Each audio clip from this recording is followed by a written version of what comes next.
Hello, sorry for the delay. Hindi ko alam kung anong nagiging problem ng audio ng file na to. Nagkaka-problem pagdating sa YouTube upload. Anyway, so welcome back to our final lecture on assessment of liver functions.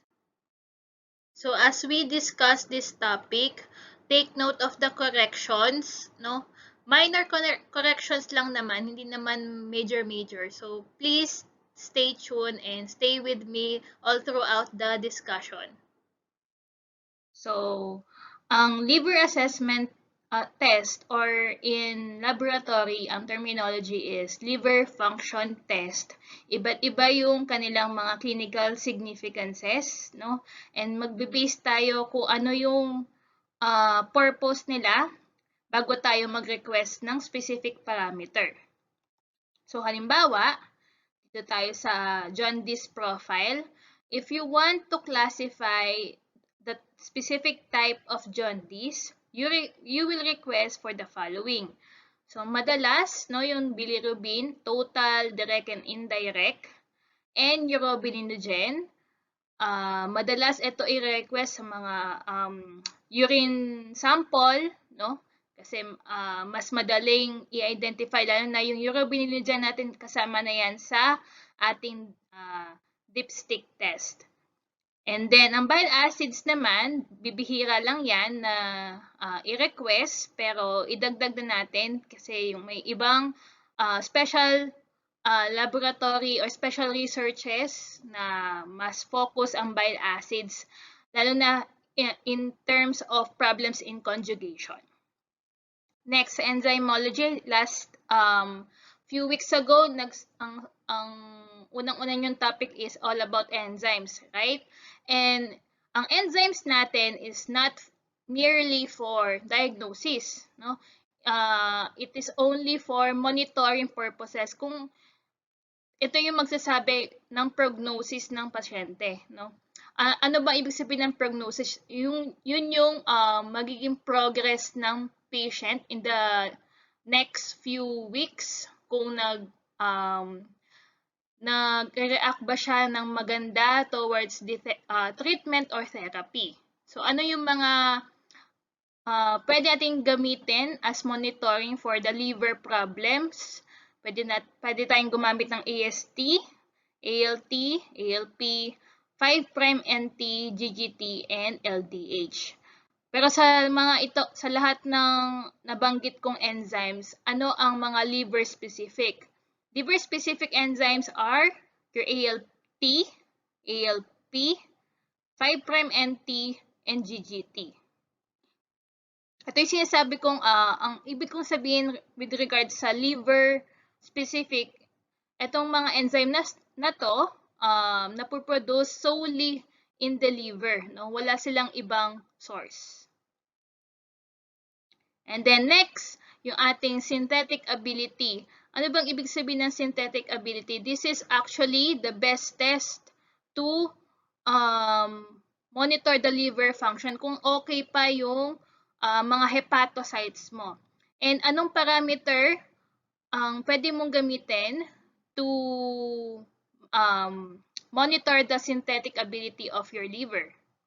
So, pwede kang gumamit ng mga proteins, because as we all know, proteins are solely produced in the liver. So, ano yung mga proteins na pwede mong i-measure sa laboratory? Unang-una, the albumin, the most abundant plasma protein in the bloodstream. Yan, pwede mong gamitin yan. And next, coagulation profile. Kasi may halos lahat ng coagulation factors natin na produce sa liver except your von Willebrand factor. Next naman, for toxicology, most commonly used for the diagnosis of Reye syndrome. Bakit under siya ng toxicology? Because Reye syndrome is brought about by the toxin or toxic products or compounds produced by the metabolism of aspirin. Kung naalala nyo, di ba, ang clinical setting natin with Reye syndrome, yan yung mga batang nakapag-take ng aspirin after viral infection. And their liver is not mature enough to metabolize aspirin. And in this case, ano ang toxic compound na na-accumulate in Reye syndrome? It is ammonia. And for ammonia determination, kailangan ng heparinized tube. And ano ang kulay ng vacuum thinner? Usually green or dark green. Now, for the infection, ano yung madalas nakakapag-produce ng hepatitis? Siyempre, yung ating mga hepatitis viruses. So, for monitoring purposes, ano ang madalas ginagamit? So, una, yung term natin na hepatitis virus profile, which detects your IgM levels, IgG levels, and viral loads. Kapag naman more specific tayo, pwede tayo mag-request ng hepatitis B profile, which we will discuss later on. Okay, bilirubin determination muna tayo. So, ano ang pinakaunang test principle to determine your bilirubin? So, ang pinakauna dyan is the Ehrlich's method. Ang Ehrlich's method uses the diazo reaction. Okay? And then, as the scientists learn that merong mga types of bilirubin na hindi na-detect, which is specifically your indirect bilirubin dahil yun nga, hindi sila hindi sila directly na-measure through diazo reaction. So, kailangan ng mga accelerators.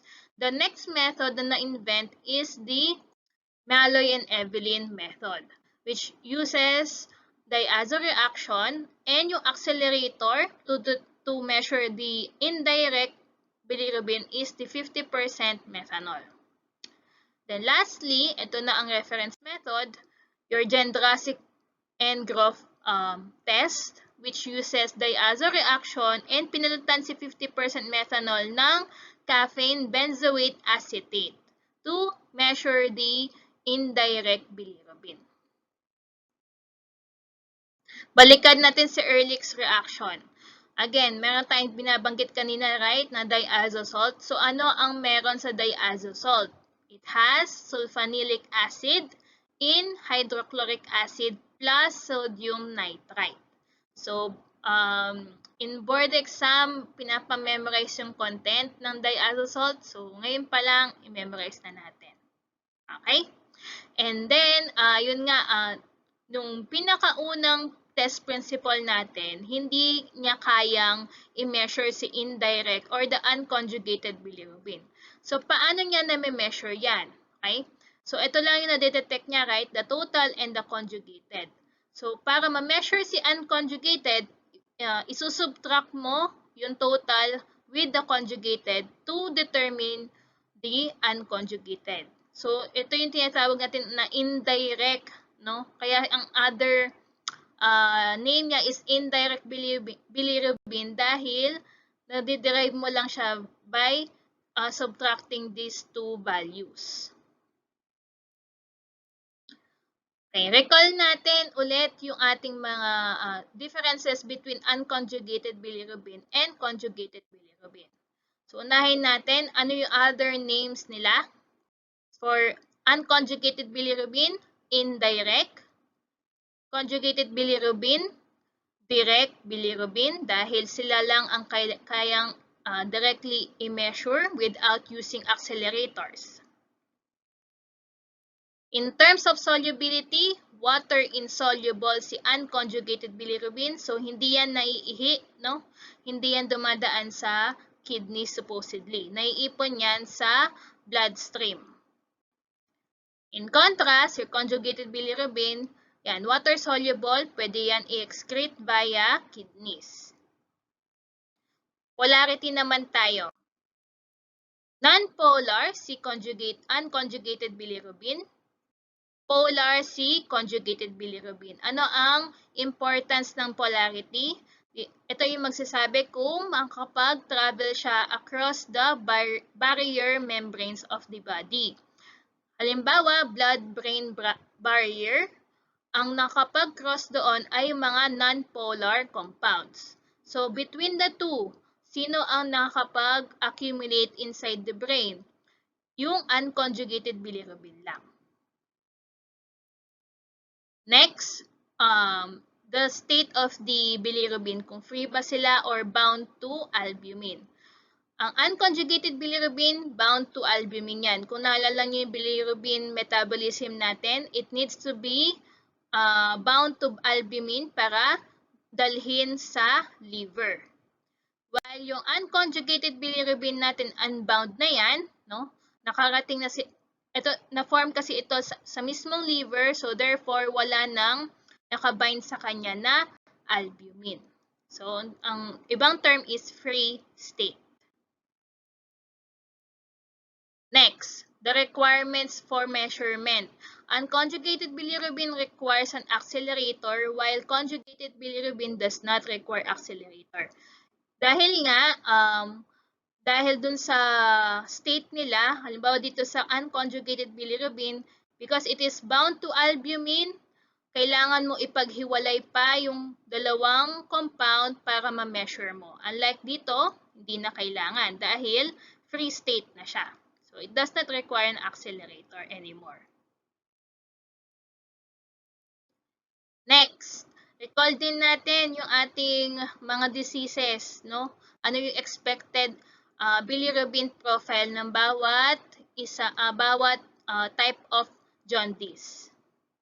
So, una, total bilirubin is increased dahil ang increased fraction na normally makikita nyo is the unconjugated bilirubin.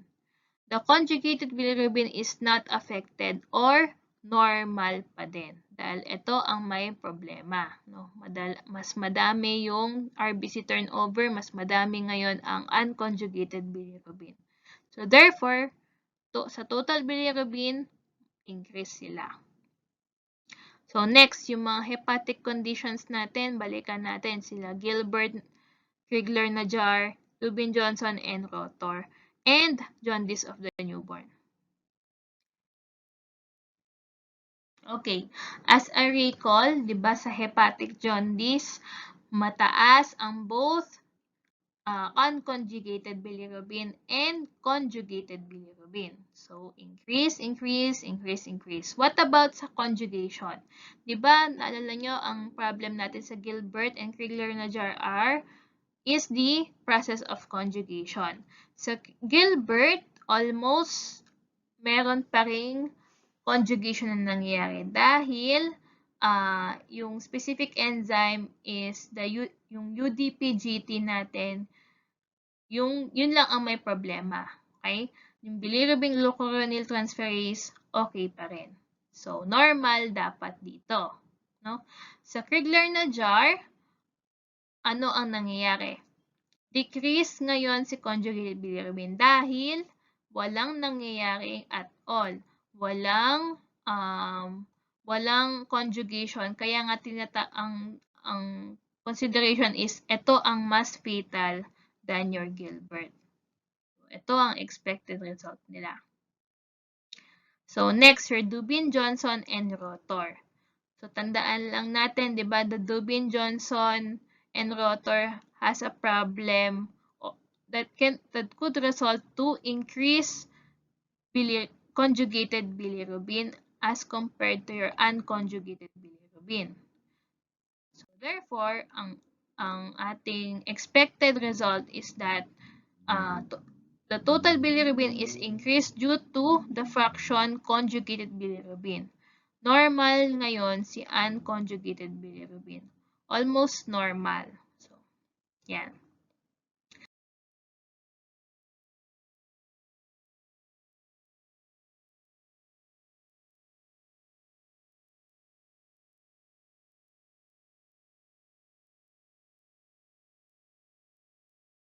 So, next naman, our jaundice of the newborns. Two types yan.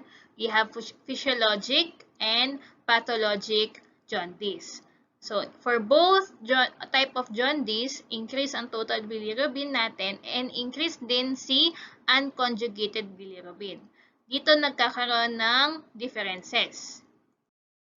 Normal ang conjugated bilirubin sa physiologic, increase sa pathologic. Remember, your physiologic jaundice, ano ang pathophysiology niyan? It has a problem with regards dun sa destruction of maternal and fetal blood cells, more commonly seen in ABO incompatibility. So, hindi nag-match yung blood type ni mother at ni baby. So, therefore, nagkakaroon ng hemolysis. And, kamukha niya yung picture ni prehepatic jaundice. Sa pathologic jaundice naman, we have different types of association, no? May mga iba't ibang associated disorders. And madalas yan, ang problem, it's either nasa liver or nasa after liver structure, no? Post-hepatic structure such as your biliary ducts. And lastly, your post-hepatic jaundice, mataas lahat, no? From your unconjugated to conjugated dahil meron tayong obstruction post-hepatic. So, naiipon yung mga na-form na conjugated bilirubin and the unconjugated bilirubin. And in some cases wherein you expect the unconjugated bilirubin to be increased, ang labas ng laboratory result mo, decrease, no, or low in levels. So, paano kaya ito nangyayari? Nako-form kasi yung tinatawag natin delta bilirubin, in which your conjugated bilirubin is bound to albumin. Diba nga yung ating mga measurement, minsan hindi niya kayang i-measure yung mga type of bilirubin na bound sa albumin. So, hindi niya nakikita na mataas pala talaga si conjugated bilirubin. And in this manner, naiipon ngayon sa bloodstream yung delta bilirubin. And tuwing kailan nangyayari itong pagtaas ng delta bilirubin? Only in significant biliary obstruction or meron tayong problema dun sa exit ng bilirubin out of your liver, such as in Rotor syndrome and Dubin-Johnson syndrome.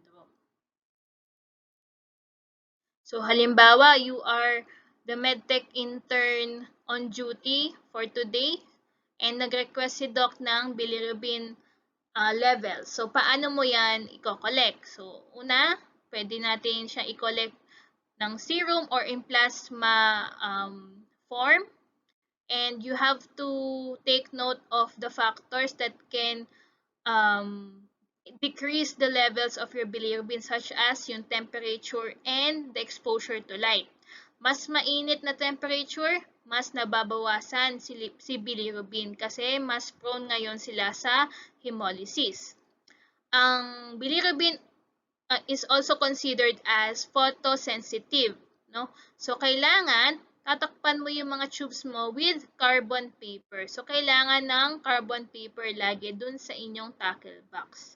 And make sure while collecting for blood during venipuncture, you observe steps on how to prevent hemolysis, such as, yun nga, bawal, dapat yung buong bevel, no, naka-insert dun sa skin, hindi pwedeng ma-expose sa air kasi pwedeng magkaroon ng hemolysis. Dahan-dahan na pag-aspirate ng blood and tamang use of the number of gauge ng needle. Next test is Malle-Evelyn test, which uses accelerator or solubilizer called 50% methanol. And again, ito ang ginagamit para ipaghiwalay yung albumin with the unconjugated bilirubin so that it can measure it directly. And in this test, once na combine mo ang diazo salt plus the bilirubin, the end result of your test determination is red-purple.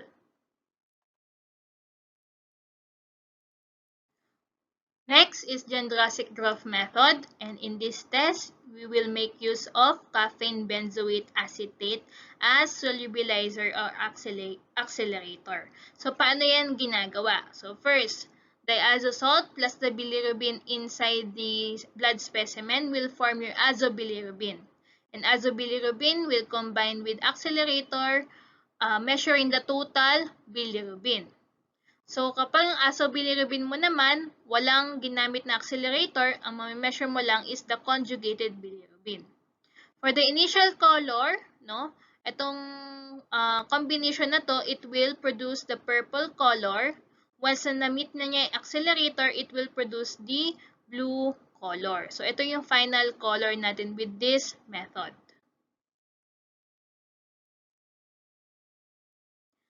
Next, ito naman ang gold standard for the determination of total bilirubin, the modified Jendrassik-Roff method. And in this method, kaya siya gold standard dahil number 1, it is not affected by any pH changes. No? Halimbawa, nagkakaroon ng alkalosis, acidosis sa patient, hindi magbabago yung total bilirubin levels. Next, insensitive din siya to any presence of proteins, no?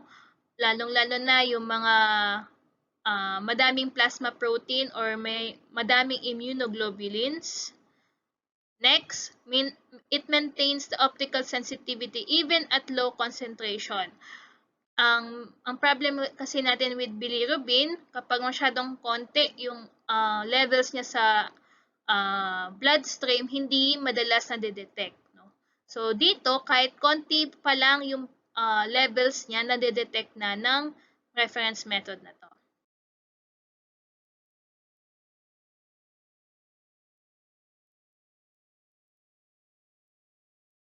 And ito yung pinaka-importante. It is not affected by hemolysis because it is insensitive with proteins, lalo na yung mga hemoglobin molecules natin, even up to 750 milligrams per DL. Halimbawa, as in talagang na-hemolyze mo yung yung blood specimen, you can still measure the bilirubin through this method.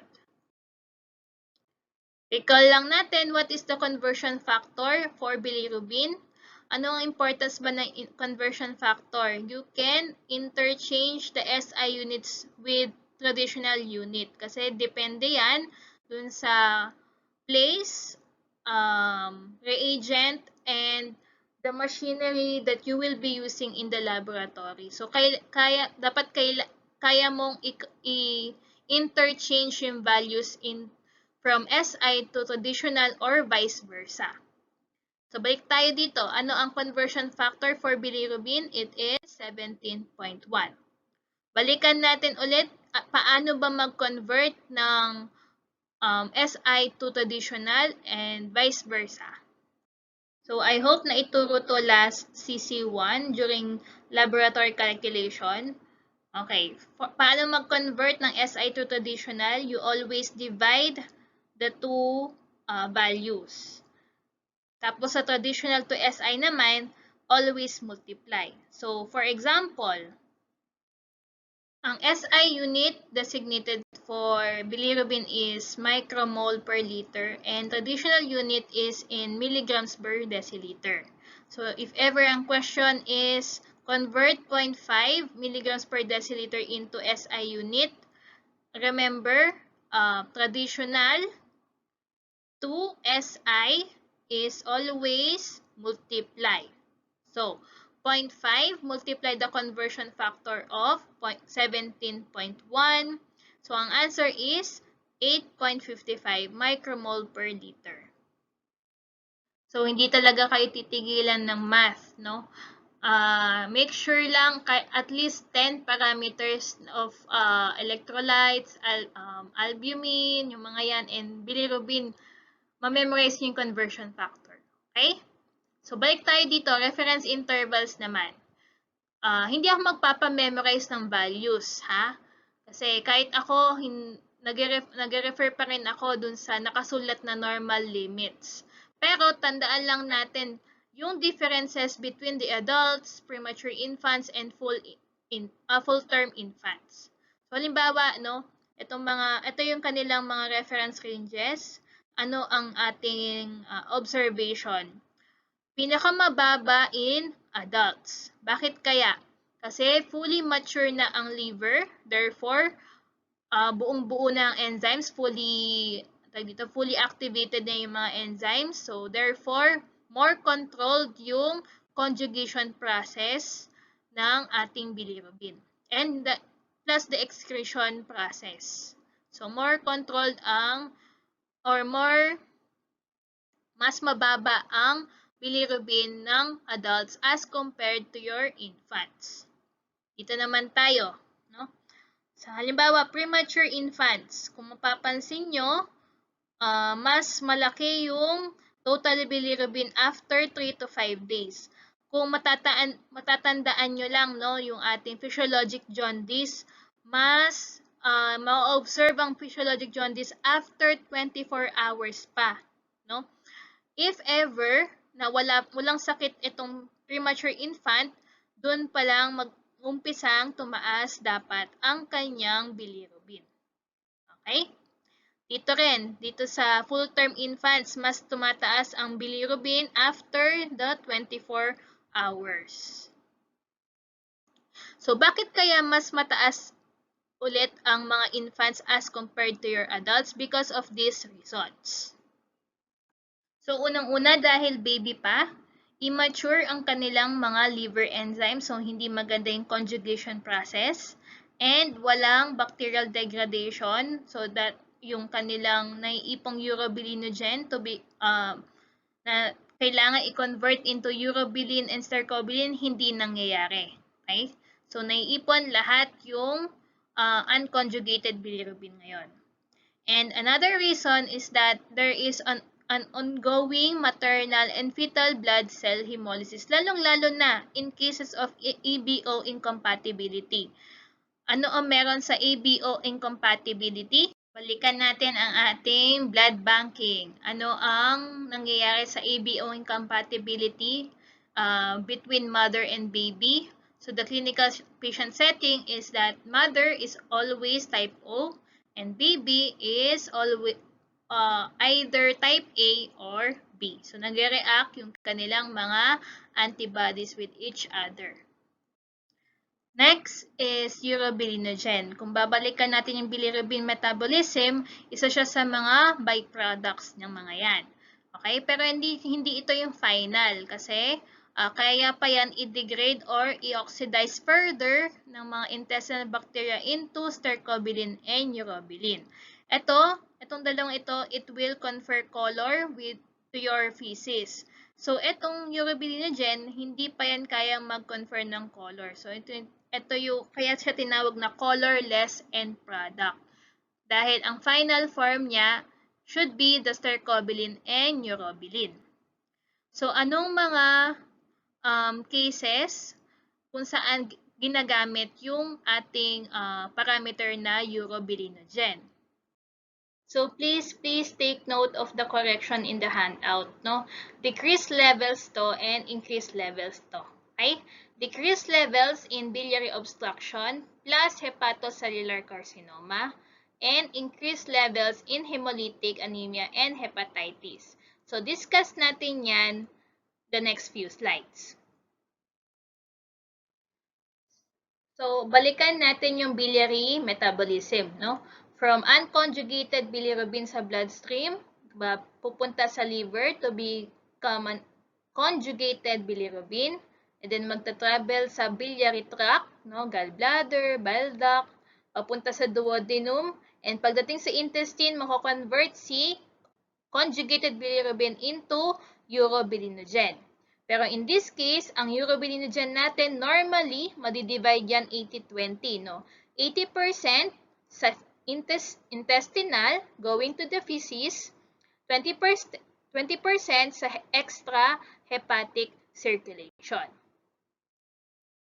And in extra hepatic circulation, no, ang urobilinogen natin ay pupunta either sa liver to be recycled and sa kidney to be converted into urobilin to confer the color yellow for your urine. So, halimbawa, meron kang biliary obstruction, no? Halimbawa, meron kang cancer of the bile duct, and hepatocellular carcinoma, which affects the exit of conjugated bilirubin out of your liver, it will result to the non-production of your urobilinogen. So, imagine niyo walang lusot na conjugated bilirubin papunta sa intestine, therefore, walang intestinal degradation, walang mako-convert into urobilinogen. So, decrease ang production of urobilinogen in biliary obstruction and hepatocellular carcinoma. Okay. Pagdating naman kay pre-hepatic jaundice, in cases of RBC hemolysis, sobrang daming mapoproduce na unconjugated bilirubin. So, madaming mako-convert si liver and then dadalhin papunta sa intestine. So, therefore, madami din yung urobilinogen na mapoproduce. Same goes with your hepatic jaundice. Madaming napoproduce na conjugated bilirubin, okay? And therefore, madami rin na co-convert into urobilinogen. So, ito rin, urobilinogen is ginagamit to differentiate your prehepatic and hepatic jaundice because in prehepatic and hepatic, the urobilinogen is increased, while in post-hepatic jaundice, the urobilinogen is decreased, as discussed a while ago. Okay. So, madalas na ginagamit na specimen for urobilinogen determination is urine.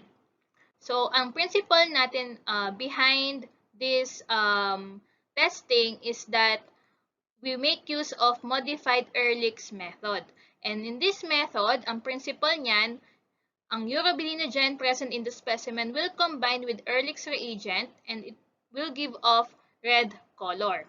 And balikan natin yung ating CM or AUBF. Ano ang meron sa Ehrlich's reagent? It contains your P-DABA or para-dimethyl aminobenzaldehyde.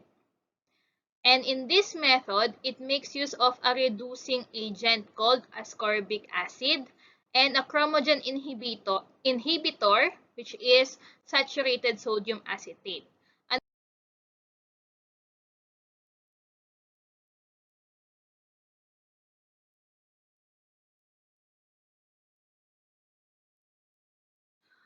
Usually, ginagamit itong mga to eliminate the oxidizers or contaminants that will disturb the measurement of your urobilinogen. Ginagamit din ang fecal urobilinogen. This time, hindi na kailangan ng, sometimes hindi kailangan ng reagent. Sufficient na yung visual inspection. Titingnan mo lang kung anong kulay ng feces, if it is clay-colored or yellow to brown. Ang ibig sabihin ng clay-colored, ang urobilinogen mo ay decreased. Sa yellow to brown, which is a normal amount, ibig sabihin, there is a normal urobilinogen production, therefore normal ang stercobilin and urobilin. So, balikan natin itong pathway na to. Diba, ang sabi nga natin, kapag mababa ang levels ng urobilinogen, it will produce a clay-colored stool. So, paano nangyayari yon? If ever nandito, no, nagkaroon ng disruption, no, or merong biliary obstruction, yung ating urobilinogen na iipon sa bloodstream, wala halos dumadaan sa intestine. So, therefore, pagdating sa stool, walang magko-confer ng color, walang production of stercobilin at wala ring production of urobilin. Clay-colored kasi it is derived from the color of the clay pots na usually ginagawa, no, dun sa mga pottery houses. So, yun daw ang description ng mga stool ng mga patient na bagsak ang urobilinogen levels. So, may mga times na mababa na yung urobilinogen and still okay pa yung color of the stool. Pero, kung gusto mo na ma-double check, you can opt to use reagents. Yun, gagawin natin ulit is yung Ehrlich's method, but this time, ang reducing agent mo, unlike dun sa urobilinogen na ascorbic acid, sa feces, ang gagamitin mo, alkaline ferrous hydroxide, which is, again, to eliminate the oxidizers, which is an interfering substance in urobilinogen determination. So, using the information provided ng mga previous slides natin, sagutan natin itong clinical application. So, halimbawa, dito sa normal patient, ano ang mga expected results ng mga parameters na to? Sa urine bilirubin is negative in normal patient dahil it has to be converted into urobilin. Okay? So, dapat wala kang ma-appreciate na bilirubin sa ihi. While yung urobilinogen in small amount, natatandaan nyo yung 80-20 ratio, that 20% will go to extrahepatic circulation para ma-convert into urobilin. No? Pero in some cases, nadedetect pa rin in dipstick method yung kokonting urobilinogen content. While yung fecal color is dark or dark brown kasi dahil yan dun sa production of stercobilin and urobilin.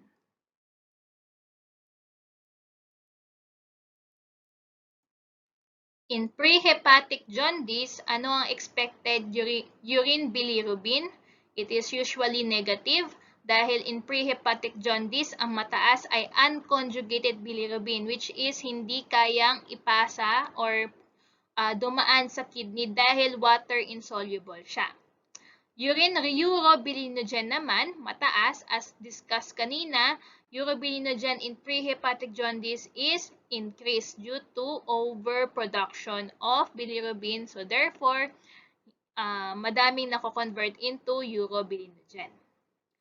While yung fecal color naman, as usual, wala kasing blockage, no? Tuloy-tuloy yung production of urobilinogen, dark pa rin ang color ng stools. In hepatic jaundice, dito na tayo nagkakaroon ng positive urine bilirubin dahil aside from unconjugated bilirubin, dumadami din si conjugated or direct bilirubin dahil ito ay water soluble. So, nakakalusot siya sa kidney, so ma-appreciate mo siya in urine. Pagdating sa urine urobilinogen, mataas din, as discussed kanina, no? Pag madaming bilirubin, makaka-convert ka ng marami rin na urobilinogen. While your fecal color naman, either pale or dark. Bakit nagkakaroon ng pale color in hepatic jaundice? Halimbawa, ang problem mo doon ay yung exit, no? Yung paglabas ng bilirubin from the liver dahil sa sobrang maga ng liver, hindi na nakakalabas ang bilirubin. Therefore, wala na napoproduce na stercobilin and urobilin. Pero pag in early stages pa, ma-appreciate mo is still the normal color of the stool, dark brown. In post-hepatic jaundice naman, mataas si urine bilirubin. Okay? Bakit kaya? So, dahil meron tayong biliary obstruction, no? Yung conjugated bilirubin together with unconjugated bilirubin, naiipon yan from structures upwards, no? From liver going to the blood. So, the rest of the unconjugated bilirubin, aapaw yan papunta sa bloodstream, no? And as we all know, conjugated bilirubin is a water-soluble, so lulusot siya sa kidneys. And then, therefore, magko-confer siya ng color yellow pigment din, na katulad ng urobilin sa urine. Pero take note natin that the color of urine bilirubin is much more intense as compared to your urobilin. So, ang magiging ihi mo is dark urine. So, next, yung urobilinogen mo naman sa urine is negative 2 decrease. Dahil nga wala kang passage of conjugated bilirubin papunta sa intestine, walang nako-convert into urobilinogen. So therefore, sa fecal color, pale colored or clay colored stool din sila dahil wala kang stercobilin and urobilin. So kailangan in this information, kailangan nyo na hindi lang basta i-memorize. So kailangan malaman natin anong reason behind their increase, their absence, or decrease levels. Ay yun ang tanong pagdating sa exam. Bakit kaya ganito? And aside from that, syempre, kailangan ma-memorize nyo din yung expected results. Next, aminotransferases. Alam ko nag-enzymology na tayo, pero balikan lang natin sila. Okay? So, pagdating sa mga aminotransferases involved in liver function, we have two, ALT and AST. ALT stands for alanine aminotransaminase. Your AST stands for aspartate aminotransaminase. Dati, meron silang previous names na hindi na masyadong ginagamit ngayon, pero must know pa rin. ALT is also known as SGPT or your serum glutamic pyruvate transaminase. AST naman is SGOT or serum glutamic oxaloacetic transaminase. And between the two, mas liver-specific si ALT dahil dito lang siya na-produce. Unlike your AST na pwedeng i-produce in your heart, muscle cells, skeletal muscles, and liver as well.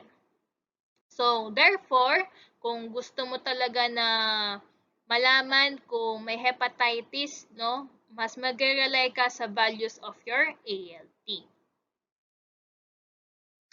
Next, enzyme is ALP or alkaline phosphatase. And this enzyme is highest in the following organs.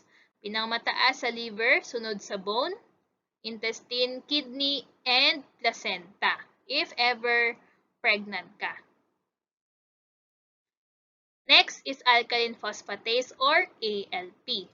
And this enzyme is being used to differentiate the disorders mainly found in bones and liver. Okay? Pero pagdating kay liver, more common siya sa biliary tract or dinadaanan ng bile. No? Ito yung mga yan, yung mga common bile duct and yung hepatic duct. Okay? Kung may problema kasi hepatic duct, ang tawag doon is intrahepatic cholestasis or yung stoppage of bile flow inside the hepatic duct. Dito naman, sa outside of your liver is what you call extrahepatic obstruction. Sa bones naman, madalas ginagamit ang ALP to monitor the following: Paget's disease, bony metastasis. Ang ibig sabihin nito is that yung may mga cancers na kumakalat papunta sa mga bone cells. Okay? Pero hindi sila mainly bone cancer. Okay?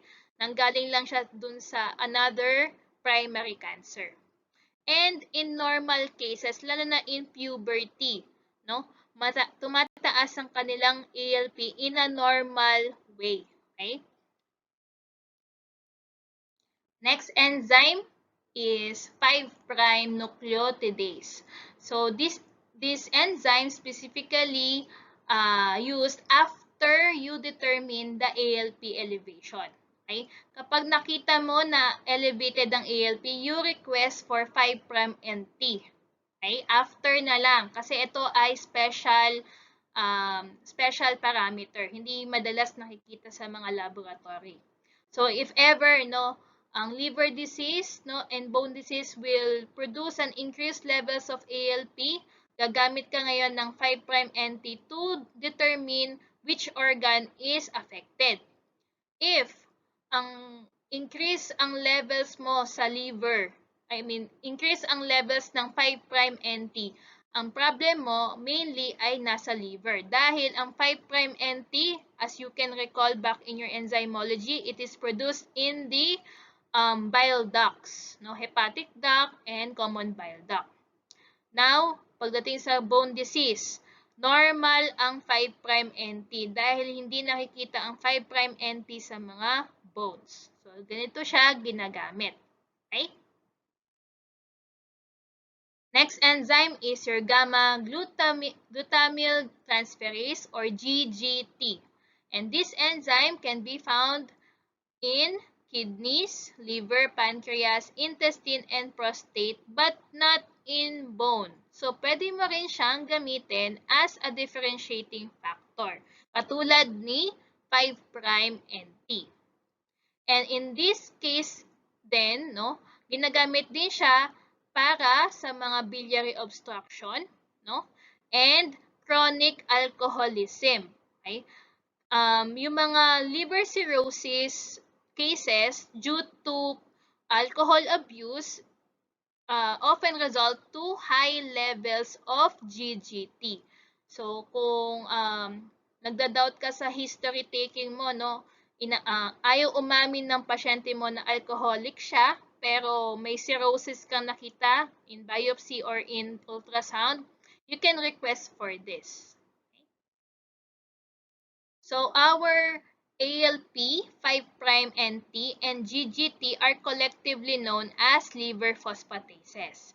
So, ang tanong, ano ang mga disorders that can lead to elevated ALP, 5' NT, and GGT? So, remember the mnemonics ABC. So, A for alcoholism, B, biliary obstruction, and C, cirrhosis. Ito yung mga cases na kayang ipa-increase yung tatlong types of liver phosphatases. Next, your lactate dehydrogenases. So, meron tayong 5 isoenzyme, and these isoenzyme are dependent on where it is located. So, unahin natin isoenzyme 1 or LD1, which is your HHHH, primarily located in your heart and RBCs. Next is LDH2 or HHHM. So, ganito magsulat ng mga isoenzyme ng LDH. Sa dulo ka magsa-start maglagay ng M. No? Pero primarily, the LDH1, lahat yan H. Okay? And LDH1 and 2 are both found in heart muscles and RBC. LDH3 is HHMM, which is found in the following: lungs, spleen, pancreas, and lymphocytes. So, medyo weird itong LDH3. LDH4 naman, HMMM. And this is solely found in the liver. And lastly, your LDH5, MMMM. So, lahat M na, okay? So, dito na makikita sila sa skeletal muscle cells. Pero, ang i-take note lang natin, only the LDH4 or HMMM is important in monitoring liver disorders. Next, to identify if the hepatocytes are still functional, you have to test for their synthetic ability by measuring the following. Number 1, pinakauna dito is albumin. This is the main test for liver synthetic function. And it is also being used as a parameter for the nourishment of the patient. No? Kapag malnourished, usually, mahinang-mahina na ang liver, bagsak na yung albumin. Okay? Next naman, pwede kang gumamit ng mga coagulation factors. As we all know, all coagulation factors are produced in the liver except your von Willebrand factor. So, anong mga specific test kaya ng coagulation factor ang pwede natin gamitin? So, di tayo pwede mag-individual coagulation factor. Pwede lang tayo coagulation profile time. So, ano yung mga yan? Prothrombin time, which tests for extrinsic pathway and common pathway. And activated partial thromboplastin time, which measures your intrinsic pathway and common pathway. So, balikan ninyo, no? Alam ko nasa HEMA 2 na tayo. Dinadaanan na natin to. Balikan ninyo ano yung mga coagulation factors being tested in this coagulation profile time. So, balikan natin si prothrombin time. Okay? Maganda tong test na to dahil not only for the liver synthetic ability, it can also test for biliary obstruction. Kung matatandaan nyo, no, ang vitamin K is used to produce your clotting factors 2, 7, 9, and 10. Pero ang vitamin K, kailangan pa niya ng bile, okay, to be absorbed in the intestine. Kung walang bile, in cases of biliary obstruction, no, walang maproduce na vitamin K, therefore bagsak ang levels mo ng 2, 7, 9, 10. And these clotting factors are being measured in prothrombin time. Okay. Ammonia determination naman tayo. Balikan natin yung synthesis of and metabolism back in your NPNs. Di ba may lecture kayo ng non-proteinaceous nitrogen back in CC1? So, recall na lang natin to. So, paano na napoproduce si ammonia? Halimbawa, kakain ka ng high protein diet. Okay? Yung protein na yan pupunta sa intestine mo to be degraded by your intestinal enzymes and bacterial enzymes, forming your ammonia. Ito namang ammonia is very toxic, no? So, sino ang organ ang mag-neutralize ng mga toxic compounds? Siyempre, si liver. So, pupunta siya sa liver, and then i-convert niya ang ammonia into a less toxic compound called your urea. Okay? So, this is the normal pathway for ammonia metabolism. And aside from that, balikan din natin paano ba natin ginagamit si ammonia.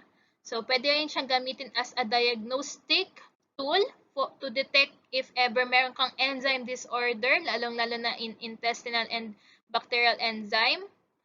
Prognostic. Ano ibig sabihin ng prognostic? I-determine mo kung good ang progress or bad ang progress ng pasyente, lalong-lalo na in liver diseases. Okay? And monitoring purposes, lalong-lalo na sa mga hyperalimentation therapy. Ano ibig sabihin ng hyperalimentation therapy? Ito yung mga patient na matagal nang hindi kumain, no? Halimbawa, nagkaroon ka ng cancer sa intestine, hindi ka pinayagan ni doctor na kumain for a while dahil nag-undergo ka ng surgery. And then, yung mga enzymes mo, so matutulog yung mga yan, no? Made-deactivate sila. And hindi pa yan ready na mag-intake ka ng panibagong food dahil hindi pa sila gising. So, to monitor these enzymes, you can opt to measure your ammonia. Kapag mataas na yung ammonia, no, ibig sabihin gising na yung intestinal enzyme mo and bacterial enzyme mo. Ready na sila for food intake. Okay. Ano yung mga test principles natin for determination of ammonia? Number 1, ang pinakaunang ginamit na principle is the Conway method or also known as microdiffusion method. Hindi na ako magdadwell into this dahil alam ko na daanan yun na to sa CC1. Pero this is the reference method for your ammonia determination, Conway method. Next naman is enzymatic method which makes use of an enzyme called GLDH. Ito yung mag-react ngayon with ammonia producing a color. So, madalas kino-combine to with a colorimetric method, and in this method, it uses bromphenol blue. So, next naman, hepatitis viral infection. Okay? So, iba-iba yung ating mga viruses. No? Unahin muna natin itong A, C, D, and E. Mamaya na yung hepatitis B. Okay? So, for each hepatitis virus, meron kang pwedeng gamiting mga test or determination or screening methods. So, halimbawa sa hepatitis A, pwede mong gamitin ang mga IgM, IgG levels. Kapag IgM, balikan natin yung immunosero nyo, no? IgM means meron siyang acute infection. IgG means merong matagalang infection, no? Chronic infection naman. Hepatitis C naman, meron tayong for antibodies and meron din tayo for antigen. For antibodies, we have anti-HCV levels by your enzyme immunoassay. And for the antigen, HCV RNA by PCR. Sa hepatitis D, ganun din. Same lang din. Pwede kang mag-identify ng antibodies, pwede kang mag-identify ng antigen. Sa hepatitis E, pwede kang mag-measure ng IgM, IgG levels mo. Again, IgM is for acute infection. Pag matagalang infection na, IgG. And then for antigen levels, pwede kang mag-HEV RNA. Okay, dito naman tayo with hepatitis B profile.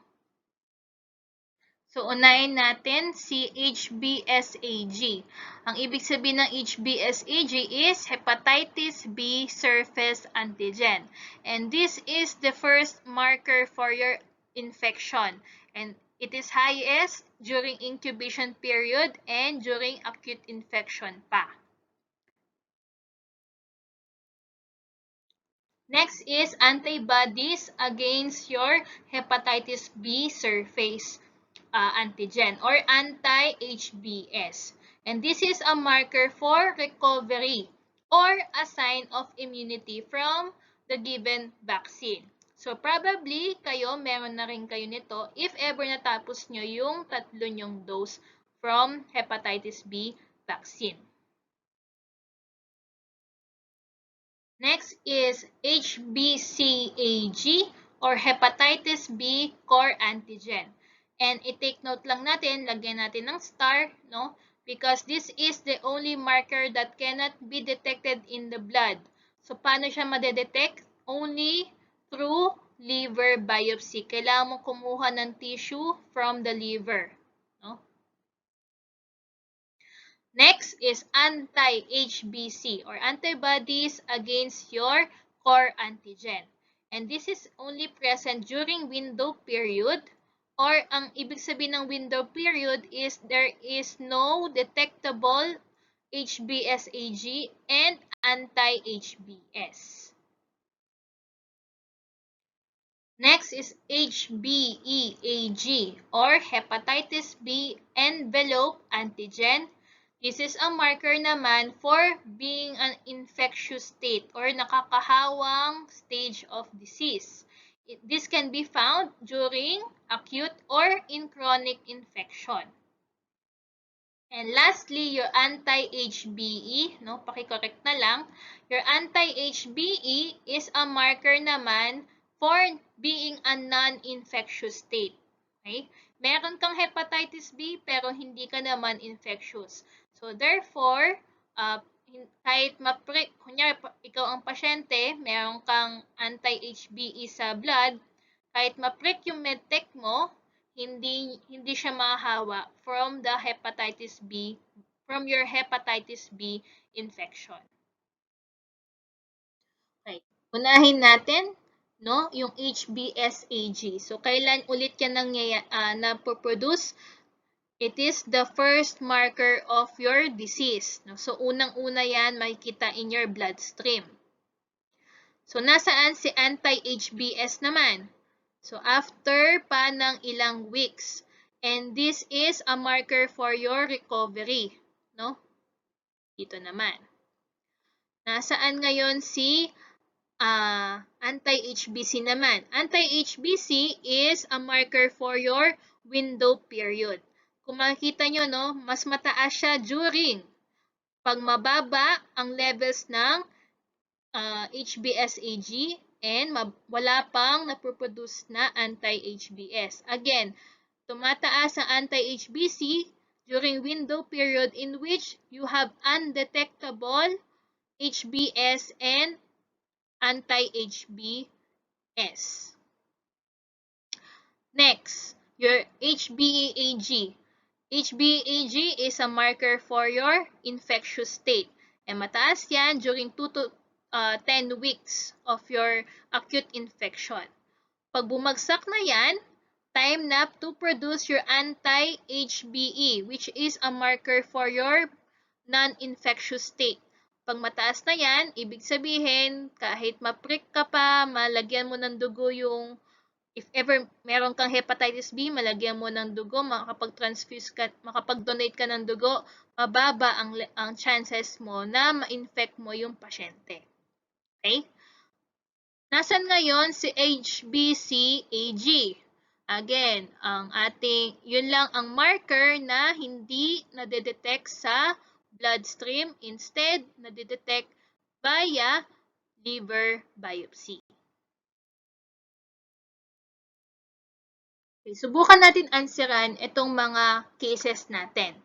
In a patient with acute hepatitis B infection, what are the expected hepatitis profile? So, halimbawa, HBsAg is positive. Tama. Okay? Wala pa tayong anti-HBs dahil pang-recovery stage lang ito.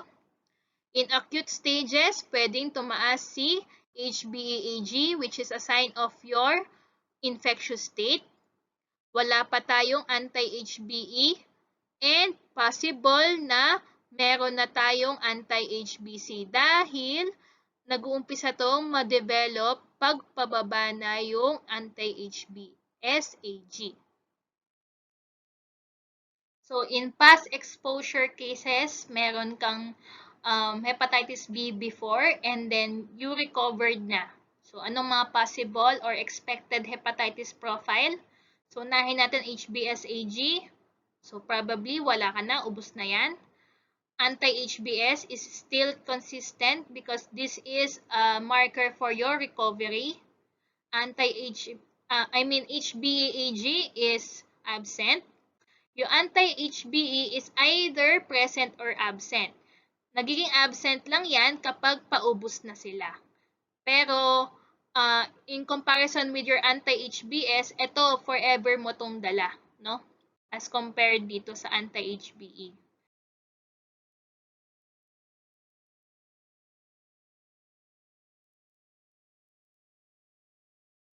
Now, for anti-HBc, paki-correct na lang yung handouts, it is still positive.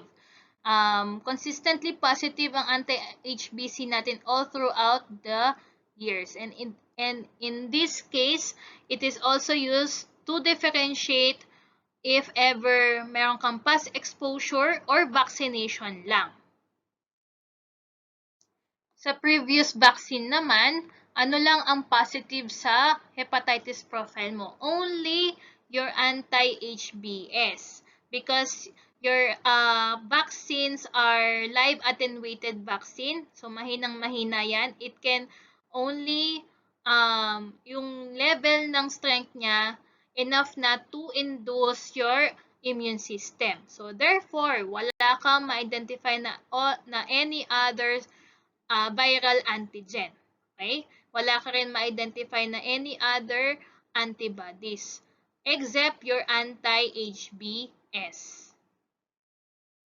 So, in cases of chronic Hep B infection, in comparison with this picture, kakaiba ang picture nito, no? Consistently high si HBsAg, no? Hindi siya bumaba, okay? Ang anti-HBs mo naman, still negative. Wala kang chance of being in recovered state. And yung ang infectious and non-infectious state mo is not constant. So, pwede kang tumataas ang HbAg, depende sa number of viral load mo.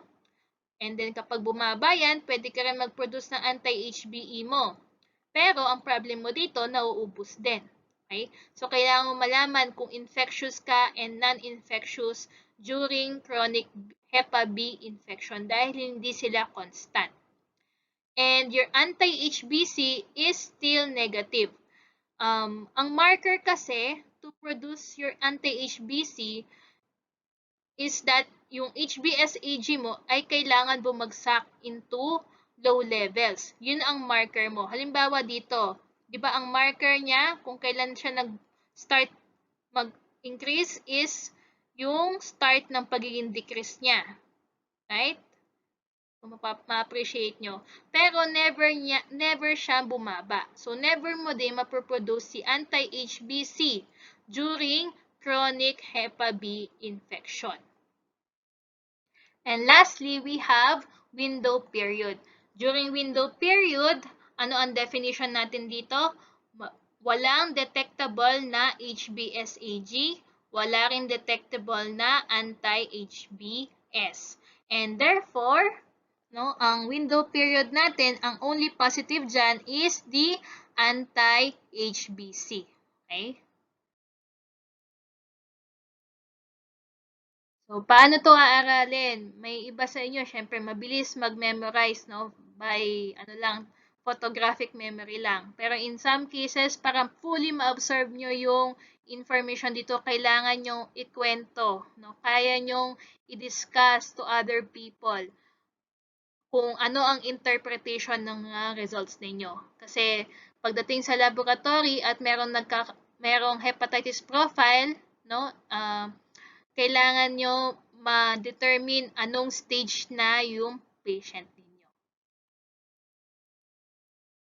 So this is the end of our lecture for this module, and we will have very short quiz next week. Probably 20 item quiz, and then magkakaroon tayo ng slight lang na feedback kasi hindi ko pwedeng ibigay lahat dahil madami pa rin kailangan na student na kailangan mag-make up para fair din sa lahat, Kukuha ako ng some questions na probably mauulit in either prelims or in finals na. So, see you next week for the feedback, and quiz tayo ng super ikli lang, 20 items. So, see you next week. Good luck!